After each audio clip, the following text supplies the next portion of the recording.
मित्रों, क्या कभी आपको मरे हुए लोगों के सपने आए हैं? अगर आपका जवाब हाँ है, तो इस वीडियो को देखना आप सभी लोगों के लिए बहुत ही महत्वपूर्ण है, क्योंकि इस वीडियो के माध्यम से आपको पता चलेगा कि वह कौन से संकेत है जो मरे हुए लोगों को सपने में देखने से मिलते हैं। चलिए इस बात का बखान मैं आप सभी को एक कथा के माध्यम से देता हूं। मित्रों, एक बार देवर्षि नारद जी यमराज से मिलने के लिए यमलोक जाते हैं। तब वहां पे यमराज जी देवर्षि नारद जी का बड़े प्रेम से आदर एवं सत्कार करते हैं। यमलोक के राजा यमराज के द्वारा अपना सम्मान देखकर देवर्षि नारद जी बहुत प्रसन्न हो जाते हैं। अब यमराज जी देवर्षि नारद जी को प्रणाम करते हुए पूछने लगते हैं, हे देवर्षि नारद जी, आज आप यमपुरी में पधारे हैं। आपका स्वागत है। आपके कदम यमपुरी में पड़े, इसलिए मैं धन्य हो गया। आपके चरण पढ़ने से यमपुरी की शोभा अब और बढ़ गई है। अब इस प्रकार से यमराज जी के द्वारा किए गए स्वागत को देखते हुए देवर्षि नारद जी बहुत ही प्रसन्न होते हैं और यमराज जी से कहते हैं, हे मृत्यु के देवता यमराज, आपको भी मेरा प्रणाम है। आपके द्वारा किए गए इस आदर सत्कार से हम अत्यंत प्रसन्न हुए हैं। अब यमराज जी देवर्षि नारद जी से कहते हैं, हे देवर्षि नारद जी, आज आपका यमलोक में यूं अचानक ही आने का क्या कारण है? अवश्य ही कोई महत्वपूर्ण कार्य अथवा कोई महत्वपूर्ण समाचार होगा जिसे लेकर आप आए होंगे, या फिर हमसे कोई भूल तो नहीं हुई है? कृपया हमें बताइए। यदि मुझसे कोई गलती हुई है तो मुझे क्षमा करे। यदि आप मुझसे कुछ पूछना चाहते हैं तो मुझे बताइए, मैं आपकी क्या सेवा कर सकता हूं? तब देवर्षि नारद जी कहते हैं, हे धर्मराज, आप तो मृत्यु के साथ साथ न्याय के भी देवता हैं। आप तीनों लोकों के सभी जीवित और मृत प्राणियों का लेखा जोखा रखते हैं। आपको पता होता है कि कौन सा जीव कब जिएगा और कब उसकी मौत होगी। आपको समस्त चराचर के भूत और भविष्य का भी ज्ञान है। इसीलिए मैं आपके पास अपनी एक शंका लेकर आया हूं, जो मुझसे हल नहीं हो रही थी। इस वजह से ही हम आपके पास यूं अचानक ही आ पधारे हैं। मुझे इस शंका का निवारण चाहिए, जिसे आप दूर करने की कृपा करें। फिर यमराज जी कहते हैं, हे देवर्षि नारद जी, आप सत्य कहते हैं। हम तीनों लोकों में निवास करने वाले सभी जीवित और मृत प्राणियों का लेखा जोखा अवश्य रखते हैं, किंतु आपके मन की बात जानना हमारे बस का नहीं है। आप तो तीनों लोकों की खबर रखते हैं। आप भगवान विष्णु के सबसे प्रिय भक्त हैं और भगवान विष्णु की वजह से ही चराचर जगत की माया की रचना हुई है। दूसरी बात, आप समस्त शास्त्रों का भी ज्ञान रखते हैं, किंतु अगर आप मुझसे कुछ जानना ही चाहते हैं तो मैं अवश्य ही आपकी सहायता करूंगा। हे देवर्षि नारद जी, आपकी जो भी शंका या आपका कोई प्रश्न है तो आप निसंकोच होकर मुझसे पूछ सकते हैं। मैं अपने सामर्थ्य के अनुसार उसका जवाब देने का प्रयास अवश्य करूंगा। अब देवर्षि नारद कहते हैं, हे यमराज, आज मैं पृथ्वी लोक का भ्रमण करके आया हूं।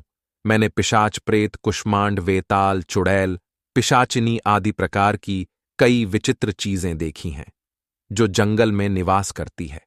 इसके साथ ही मैंने यह भी देखा है, यह सभी दुष्ट शक्तियां मनुष्यों को परेशान करती हैं, उन्हें बहुत ही दुख देती है। उन विचित्र चीजों को मनुष्यों के साथ ऐसा करता देखकर मुझे बहुत बुरा लगा, इसलिए ही मैं आपके पास आया हूं। इसके पीछे का क्या कारण है?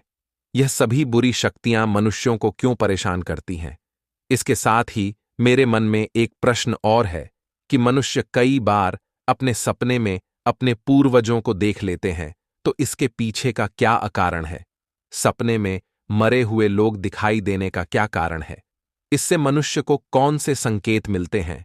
मैं समस्त मनुष्य जाति के कल्याण के लिए इन प्रश्नों के उत्तर को जानने के लिए ही आपके पास आया हूं।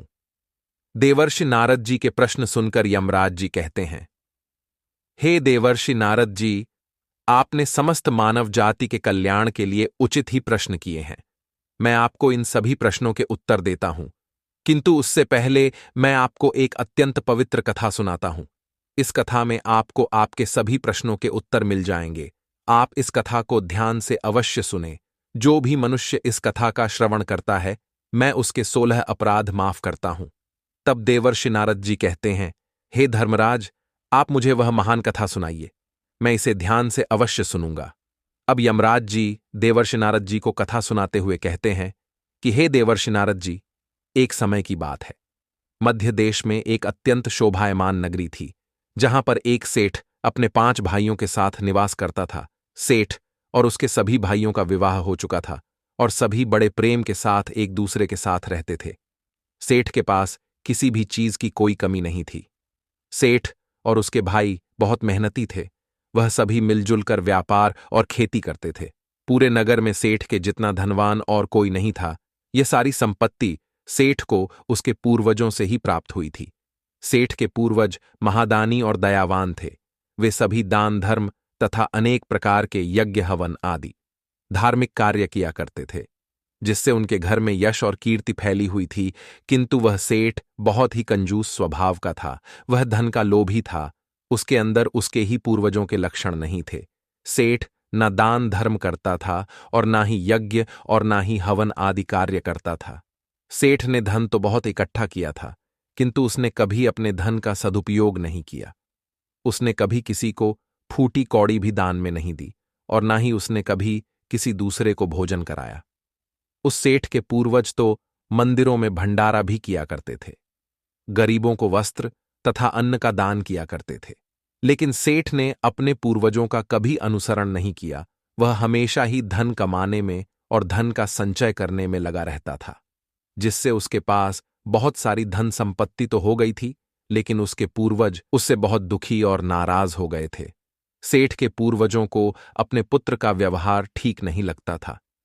इसी कारण से वे पितृलोक में भी दुखी रहा करते थे। धन कमाने के लालच में सेठ इतना उन्मत्त हो गया था कि वह अपने पूर्वजों को भी भूल गया था और उसने अपने पूर्वजों का श्राद्ध तथा तर्पण आदि कार्य करना भी बंद कर दिया था, जिस वजह से उसके पूर्वजों की आत्मा की तृप्ति नहीं हो पा रही थी। वे अपने पुत्र के ऐसे व्यवहार से दुखी रहने लगे थे। फिर एक दिन उस सेठ के पूर्वज आपस चर्चा करते हैं और उससे मिलने जाने के विषय में सोचते हैं। अब इतना सब कुछ सोचने के बाद वह सभी पितृगढ़ यमराज जी के पास जाते हैं और वहां पर पहुंचने के बाद सभी पितृगढ़ यमराज जी से प्रार्थना करने लगते हैं। वे सभी पितृगढ़ यमराज जी से कहते हैं, हे धर्मराज, हमारे पुत्रों की मति भ्रष्ट हो गई है, जिस कारण से हमारी संतुष्टि नहीं हो रही है। कृपया आप हमें हमारे पुत्रों से मिलने के लिए हमें यहां से एक बार जाने दें। हम हमारे पुत्रों को समझाकर उन्हें शास्त्रों का ज्ञान देकर फिर से यमलोक लौट आएंगे। तब यमराज ने उन्हें आज्ञा देते हुए कहा, हे महात्माओं, तुम अपने पुत्र को मिलने के लिए तो नहीं जा सकते, किंतु तुम अपने पुत्र को स्वप्न के माध्यम से संकेत अवश्य दे सकते हो। फिर वे सभी पितृ इस बात से सहमत हो जाते हैं और एक एक करके अपने सभी पुत्रों के सपनों में जाकर उन्हें दर्शन देते हैं। सबसे पहले वे अपने बड़े पुत्र के अर्थात उस सेठ के सपने में उसे दर्शन देते हैं, उसे संकेत देते हैं कि वह जो भी कर रहा है वह नीति के विरुद्ध है। किंतु उनका बड़ा पुत्र उनके संकेतों को समझ नहीं पाता है। दूसरे दिन जागने पर वह उस सपने को भूल जाता है और अपने पितरों के द्वारा दिए गए संकेतों को भी नजरअंदाज कर देता है। फिर सभी पितृगण अन्य पुत्रों के सपनों में जाकर भी उन्हें दर्शन देते हैं तथा उन्हें अनेक प्रकार के संकेत भी देते हैं, लेकिन उनके बाकी पुत्र भी उन संकेतों को भुला देते हैं।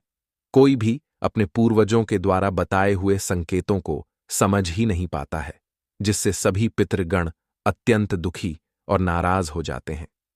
क्योंकि सेठ और उसके भाई धन कमाने के लालच में पूरी तरह से अंधे हो चुके थे, उन्हें पूर्वजों के द्वारा प्राप्त दिव्य संकेतों का महत्व कुछ भी नहीं लगता था। फिर क्या था, कहते हैं ना कि जब करनी का फल सामने आता है तो सब साफ हो जाता है। अब पितरों के स्वप्न में दर्शन देने के कुछ ही दिनों के बाद उस सेठ को व्यापार में नुकसान होने लगता है। उसे व्यापार में बहुत ज्यादा घाटा होने लगता है। अब देखते ही देखते उसकी सारी धन संपत्ति नष्ट हो जाती है। सभी भाइयों में वाद विवाद और लड़ाई झगड़े होने लगते हैं। पूर्वजों द्वारा जमा की हुई सारी जमीन जायदाद को वे बेच डालते हैं और पूरी तरह से बर्बाद हो जाते हैं। सभी भाई एक दूसरे से अलग हो जाते हैं और अपना अपना पेट पालने में लग जाते हैं।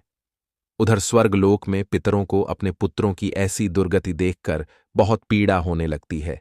सभी पितृगण अत्यंत दुखी और उदास हो जाते हैं। फिर से वे सभी यमराज जी के पास जाते हैं। उनके पास में पहुंचकर उनसे कहने लगते हैं, हे धर्मराज, हमसे हमारे पुत्रों की ऐसी दुर्गति नहीं देखी जाती है। हमारे द्वारा किए गए सभी पुण्य कर्मों को हमारे पुत्रों ने नष्ट कर डाला है, जिस वजह से ही अब उन सभी भाइयों में लड़ाई झगड़ा होने लगा है। साथ ही वह अपनी सारी धन संपत्ति भी गवा बैठे हैं। कृपया आप कुछ ऐसा उपाय करें जिससे हमारे पुत्रों को उनकी भूल का पता चल जाए। फिर यमराज उन पितरों से कहते हैं, हे महात्माओं, तुम्हारी इस व्यथा को मैं समझता हूं, मैं तुम्हारी अवश्य ही सहायता करूंगा। मित्रों, उस सभी पितरों से इतनी बात कहने के बाद यमराज जी धरती लोक पर जाकर एक साधु का रूप धारण कर लेते हैं और उन पितरों के पुत्रों से मिलने के लिए जाते हैं। वहां पर पहुंचकर सबसे पहले वे उस सेठ के घर पर जाते हैं, तो घर पहुंचने के बाद वह देखते हैं कि वह सेठ तो अत्यंत बीमार होता है। सेठ की पत्नी साधु का स्वागत करती है और दान करने लगती है। जब वह दान कर होती है तो वह उस साधु भेषधारी भगवान यामराज से अपनी सारी समस्याएं बताती है कि वह कितनी धनवान थी, लेकिन अब वह इतनी निर्धन हो गई है। इसके पीछे का कारण क्या है? अब उस सेठ की पत्नी के मुंह से सारी बातें सुनने के बाद में वह साधु कहता है, हे पुत्री, तुम्हारे घर में पितृदोष है, उसी कारण से तुम्हारे पति की यह दशा हुई है। तुम्हारे पति के कर्मों के कारण उसके पूर्वज रुष्ट हुए हैं। साधु की यह बात सुनकर वह सेठ पूछने लगता है, हे साधु महात्मा, मैंने ऐसा कौन सा पाप किया है जिस वजह से मेरा सब कुछ बर्बाद हो गया है? मेरे भाई, जिन्हें मैंने पूरी जिंदगी अपने सीने से लग कर रखा, आज वह भी मुझे छोड़कर चले गए, जिस वजह से मैं बीमार पड़ गया। तब वह साधु कहता है, हे पुत्र, तुमने अपने पूर्वजों को नाराज किया है। तुम्हारे पूर्वजों ने जो संपत्ति और पुण्य अर्जित किया था, उसे तुमने और तुम्हारे भाइयों ने नष्ट कर दिया है। इसी कारण से तुम्हारी यह दुर्गति हुई है।